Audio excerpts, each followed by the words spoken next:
I'm Lola Wells from Florida.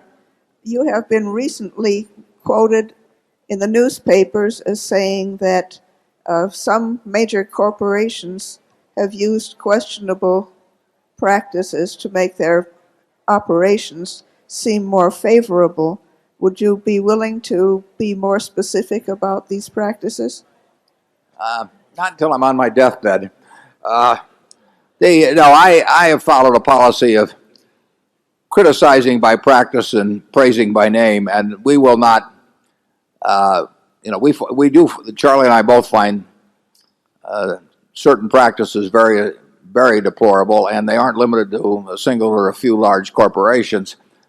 But we would probably be less effective in arguing for change if we went to a few specific examples. They would not be that much different probably than hundreds of other, or at least dozens of other companies, and secondly, those who get critical of the world find the world gets very critical of them promptly, and I think we do more good by, in a sense, hating the sin and loving the sinner.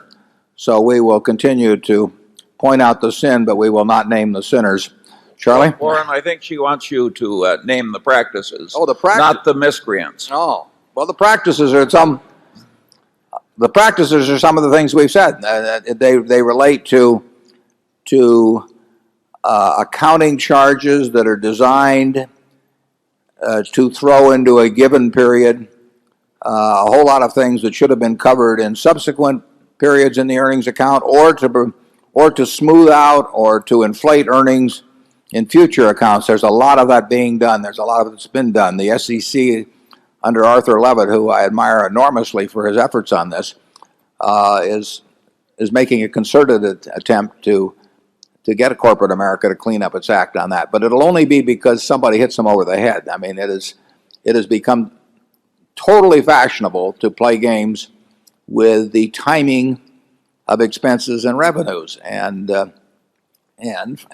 frankly, until the SEC got tougher, in my view, the auditors were not doing enough about it. I think that in terms of hiding compensation expense and not recording it in the case of options and all of that, I think companies now have the option of recording option costs in the income account, but you have not seen any great flood of people doing it. And actually, the way they show it in the footnotes is quite deceptive in my view, because they try to make assumptions that minimize what the income account impact would be, but the cost to the shareholder is what counts. I mean, that is the compensation cost as far as we're concerned, and that's been minimized. The whole effort to engage in pooling rather than purchase accounting has seen a lot of there's been a lot of deceptive accounting in that respect. There's been deceptive accounting on purchase accounting adjustments. So those are the kind of things we're talking about. Charlie? Yeah, it's the big bath accounting and the subsequent release back into earnings of taking an overly large bath that create a lot of the abuse. We could name names, we won't, but I mean, we have seen firsthand managements who think they are doing, they say they're doing what everybody else does.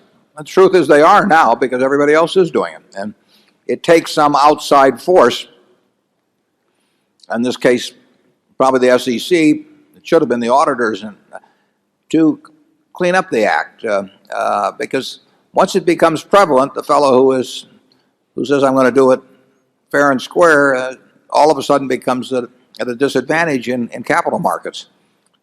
He's penalized, and he says, why should I penalize my shareholders by doing something when legally I can get away with doing something else?